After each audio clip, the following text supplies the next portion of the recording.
In this particular video, we are going to see the reversed Carnot cycle, which is also can be known as reversed heat engine.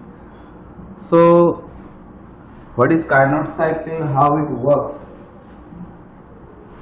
That thing already I explained in last video. Now we know that all the processes involved with the Carnot cycle, they all are reversible process.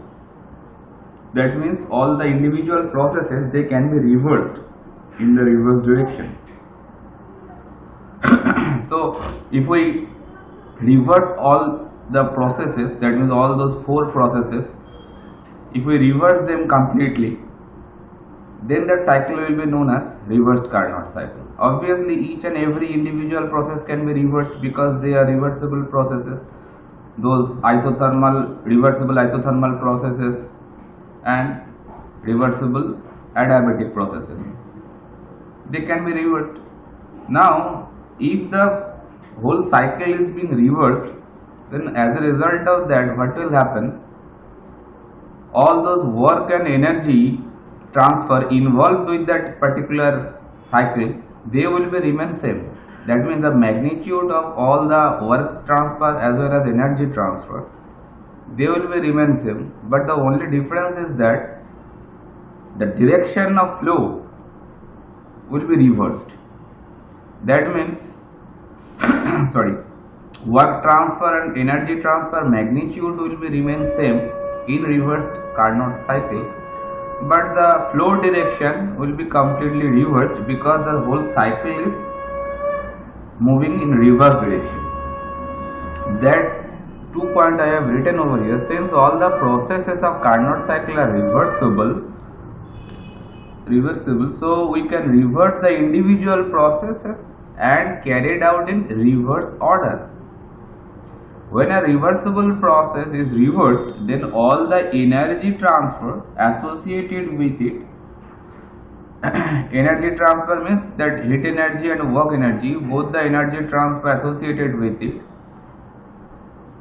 reversed in direction. That means the flow direction will be reversed, but the magnitude will be remain same, because we haven't changed any of the thermodynamic process actually, just we have reversed the flow. That's why the magnitude of all the energy transfer, they will be remain same, but the flow direction will be reversed. Now in this particular block diagram I have shown that it is a block diagram of reversed Carnot cycle or reverse Carnot heat engine. You can see in our normal Carnot cycle we have used 4 components there. One was boiler, second one was turbine, then a condenser and a pump was there. Those 4 components were there in normal Carnot cycle. Okay, now if we reverse them, those 4 components also will be remain there, but you can see that the work as well as the heat, they are flowing in reverse direction. You can see the flow direction of those arrow also. The arrow is giving in the reverse direction. Basically the arrow directing the reverse direction it is flowing. In normal Carnot cycle, that point of time this block was named by boiler. So from boiler the steam was coming to the turbine. This device was there as a turbine. So the flow direction was in this direction. So I can put some arrow for normal Carnot cycle by red color. So this red color is representing if it is a Carnot cycle, not a reverse one. That point of time, that one was the boiler. So from boiler the superheated steam coming out and it is going to be fed in the turbine. That point in time it was turbine. In normal Carnot cycle I am talking about. Then from turbine, after expanding the steam will be fed into the condenser. So the arrow direction will be that one. So that point of time that device is known as condenser. After crossing the condenser, the low pressure steam as a low pressure condensed water is fed to be pump. That one was there named as pump, and from pump that steam is water, saturated water is going to feed to the boiler. So that red color actually showing the normal Carnot cycle. And we know the work will be produced by the turbine, so WT will be in this direction, and pump, if you want to run it, then you have to supply some work to it, so WP was there. Now that red colored all the part, that point of time the flow direction of heat was in this direction, basically Q1. The heat was coming from the combustion of fuel, and the heat is rejected by the condenser like this way. So now you can see all this red color showing the normal Carnot cycle for adapted for a heat engine. Now the blue colored cycle, if you see, the components are remain there, but the flow direction is completely reversed. You can see that A, obviously those components will be different one, but the working principle are remain same. See, I have written heat exchanger named by A. So from A device, heat is flowing out to the source. You can see the flow direction is reversed. Heat Q1 is flowing out of that A component. Now coming to the B component, it will not be a turbine. I will clarify later. From B component, the work is being supplied to the B component. Before of that, it was outward WT. Here you can see inward WT. And the arrow is completely the reverse one. Now from this A component, the working fluid coming to the D. You can see the arrow direction. Now D component, in case of normal Carnot cycle, work is given to the D. But here you can see WP going outward. Then from D, the flow direction in this direction. Coming to component C, you can see from C, the normal Carnot cycle, heat was rejected. Now here you can see heat is supplied to C. Similarly from C to B it is going.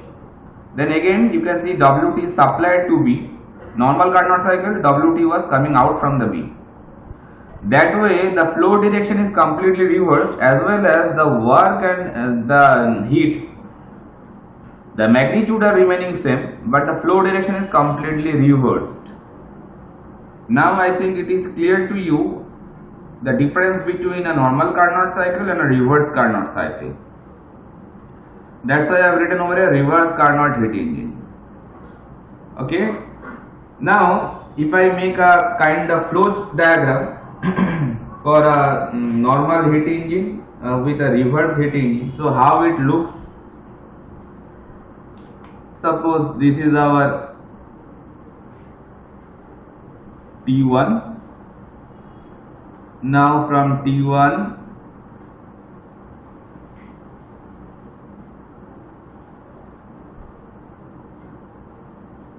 it is T2.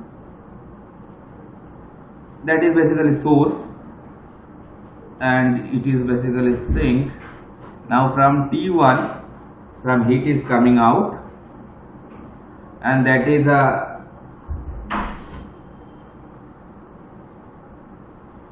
heat engine. Actually I can name it by E. It's a normal heat engine, it's not the reverse one. Okay. Now the heat some amount will be rejected, naming by Q2. Now obviously WP will be going in and WT will go out by turbine work, and as a result of that, if you want to know the net work, W net, it is nothing but equal to WT minus WP, because some work is consumed by pump and some work is produced by turbine. So WT minus WP will be the net work done. Now this is a block diagram of a normal heat engine. Okay. Now if we make same kind of diagram for a reversed heat engine or reverse Carnot cycle, if I say,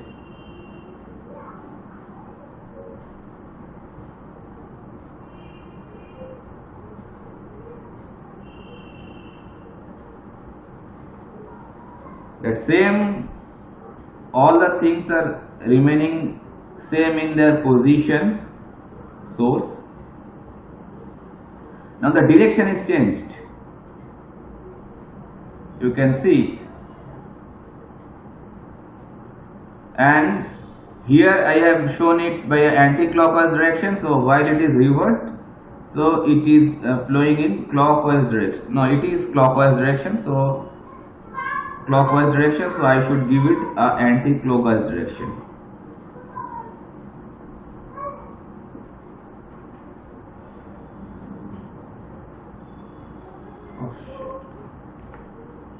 So it is the anti-clockwise direction. This is reversed heat engine or reversed working on reverse Carnot cycle. That's why I have written a inverted kind of V, lateral. Okay. Now the already I have reversed the heat flow direction. Now the work flow direction also will be reversed, like WP coming out, WT going in, and as a result of that the net work also will be going in, and the net work magnitude will be remain same, WT minus WP. Now you can see all the work and the heat, the direction of all the energy transfer is being completely reversed. That is basically a reversed heat engine, and it is working on reversed Carnot cycle. Okay, so if we reverse all these processes, then obviously this A, B, C, D, they will be replaced by some different device actually. In case of normal heat engine, A was boiler, B was turbine, C was condenser, and D was pump. Now why I am reversing the whole cycle, then obviously these components will be replaced, working principle will be remain same, but the component will be replaced by some different components or different device. Like A will be A, B, C and D.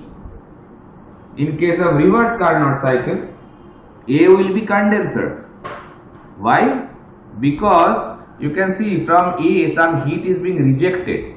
So heat is only rejected in case of a condenser.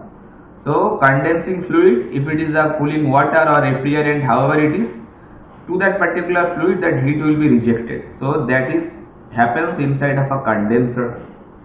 Now the device which is B, that is, you can see the work is supplied to the B, WT is going in.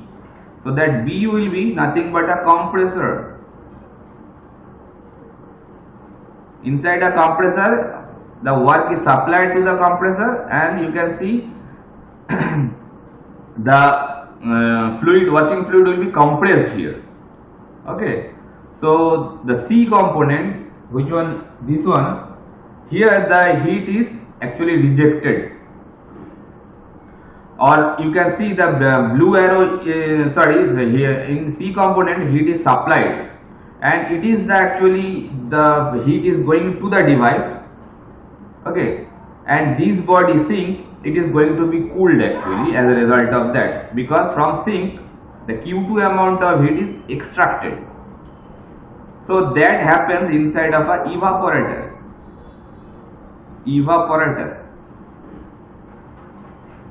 And D component, where the blue color arrow is going out, that means some work will produce by it. It is nothing but a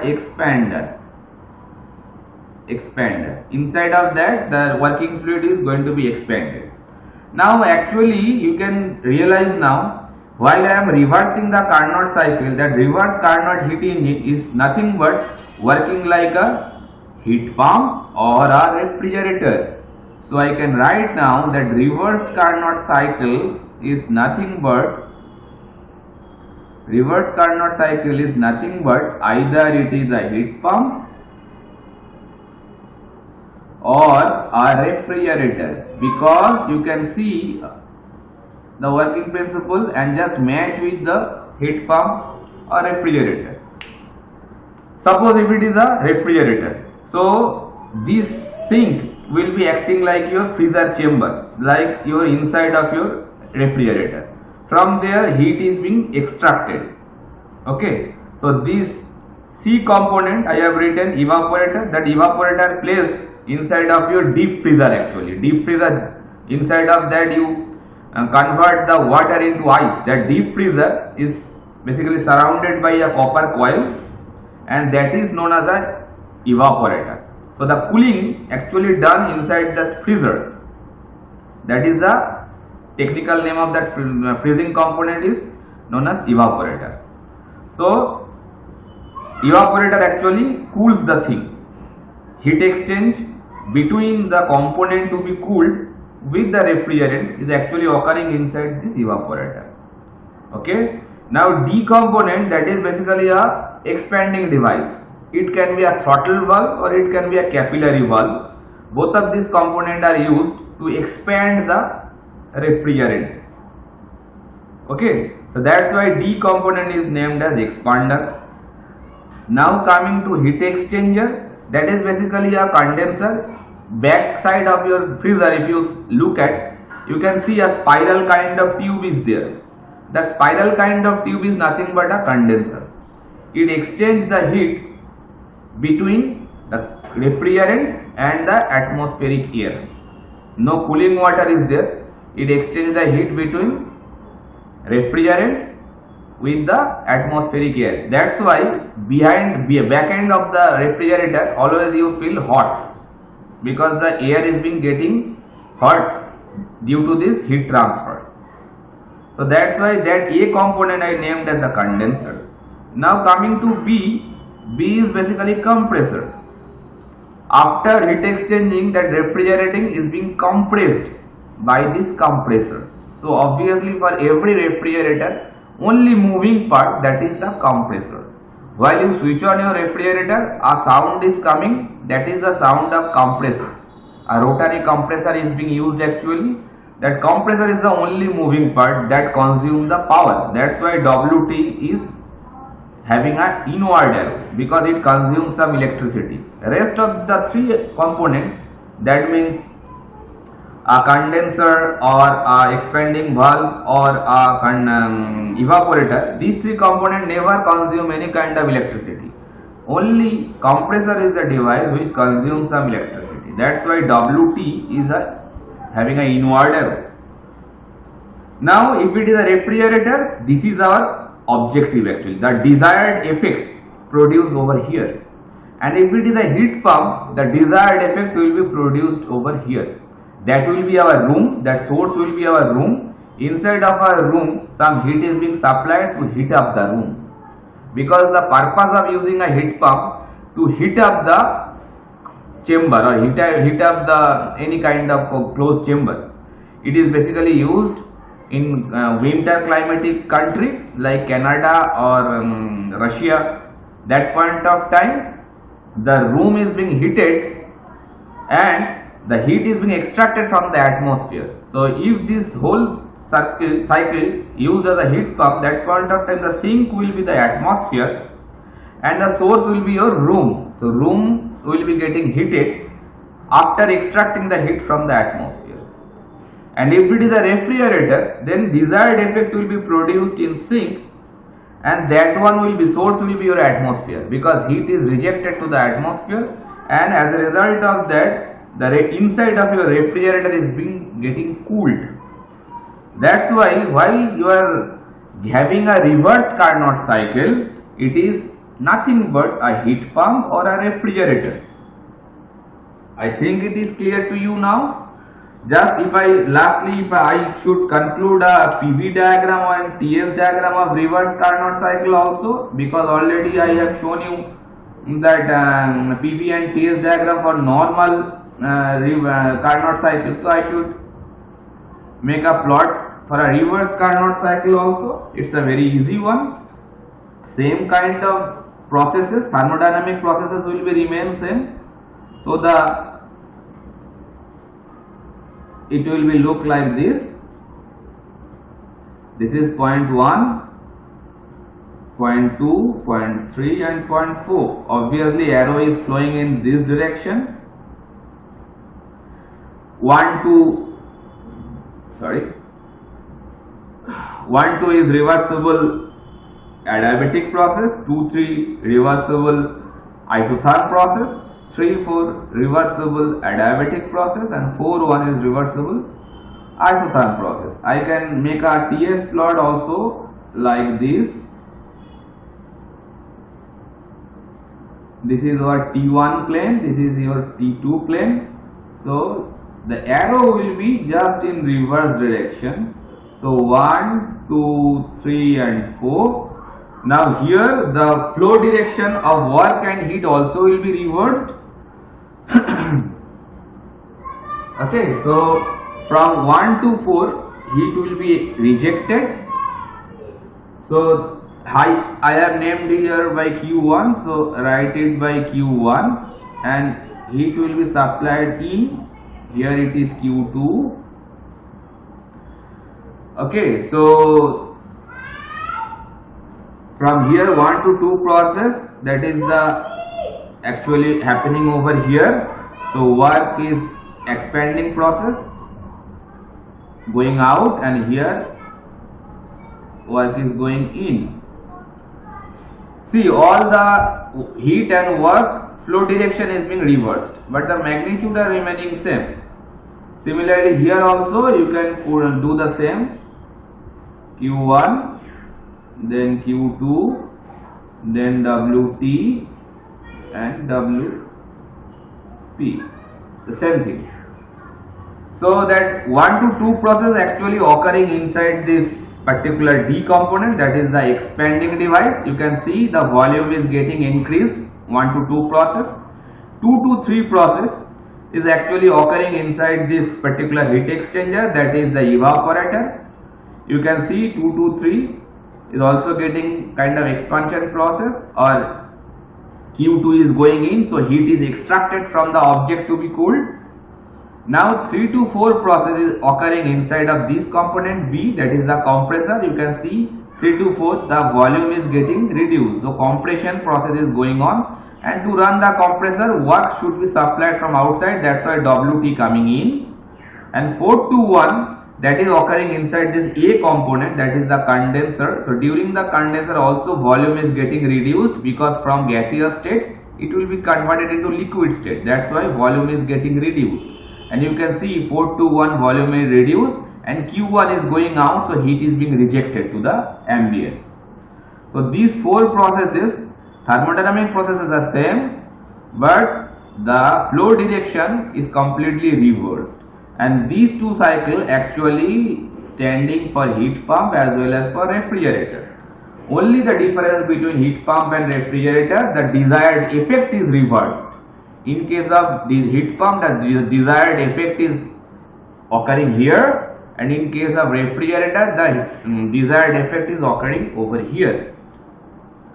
Okay, that is the whole thing regarding a reversed Carnot cycle or reversed heat engine. So as a whole, in a nutshell, we can say that in a reverse Carnot heat engine, Q1, Q2 and W, mind this, in reverse Carnot cycle, Q1, Q2 and W, all these 3 components remain in same in magnitude, but direction is reversed. Okay, so reverse heat engine, whatever I have used a symbol like this, a inverted kind of V. So reverse heat engine actually what is it is doing, like it takes heat from a low temperature body. You can see that here obviously T1 is greater than T2. So heat is taking from a low temperature body, heat is taking in from a low temperature body and discharges that heat to a high temperature body, that is a high temperature body. Here the heat is being discharged and receives inward flow of network. You can see it is receiving a inward flow of network, because W net is going in. So it is receiving a inward work. Okay, and while we are reversing the Carnot cycle, that is basically nothing but a heat pump or a refrigerator. So now it is whole regarding